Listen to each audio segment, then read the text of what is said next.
Hello बच्चों, let's see the question and the question is identify the correct statement for a change of gives energy for a system at a constant temperature and pressure। मतलब यहाँ पर है क्या बेटा, यहाँ पर हमारे पास चार ऑप्शन गिवन है। हमें ये बताना इसमें से कौन सा ऑप्शन जो है वो हमारे पास सही होने वाला है for a change of gives energy for a system. तो चलिए एक एक करके हम स्टेटमेंट को पढ़ते बेटा। स्टेटमेंट वन हमारे पास जो गिवन है बेटा, वो हमें बोलता है कि delta G system is less than zero. जब हमारे पास डेल्टा जी सिस्टम जो है वो आपके पास लेस देन जीरो है, मतलब नेगेटिव है, तो the process is not spontaneous. ये स्टेटमेंट आपका बेटा गलत हो गया, क्योंकि जब कभी भी आपकी डेल्टा जी की वैल्यू जो होती है वो आपकी नेगेटिव होती है, लेस देन जीरो होती है, तो वो प्रोसेस आपकी स्पॉन्टेनियस हुआ करती है।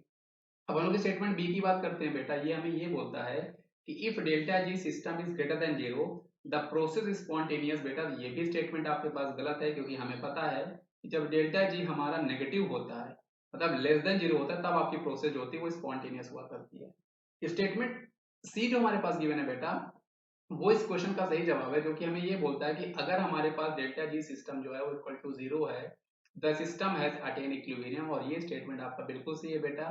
जब हमारा डेल्टा जी सिस्टम जीरो आता है तो उस केस में हमारा सिस्टम जो होता है वो इक्विलिब्रियम अचीव कर लेता है। डी को हम लोग क्रॉस चेक करते हैं बेटा, तो डी में हमें बोला है कि जब का डेल्टा जी आपका सिस्टम जीरो होता है तो the system is still moving in a particular direction. तो ये स्टेटमेंट भी आपका गलत है, क्योंकि डेल्टा जी सिस्टम का जब जीरो होता है तो हमारा सिस्टम इक्विलिब्रियम अटेन कर लिया करता है। तो आई होप आपको ये कॉन्सेप्ट समझ में आया होगा बेटा। ये डायरेक्टली कॉन्सेप्ट बेस्ड क्वेश्चन था। हमें पता होता है बेटा कि डेल्टा जी जब आपका नेगेटिव होता है तो रिएक्शन आपकी स्पॉन्टेनियस होती है, और जब डेल्टा जी हमारा इक्वल टू जीरो होता है तो उस केस में जो हमारा सिस्टम होता है वो इक्विलिब्रियम कंडीशन अटेन कर लेता है।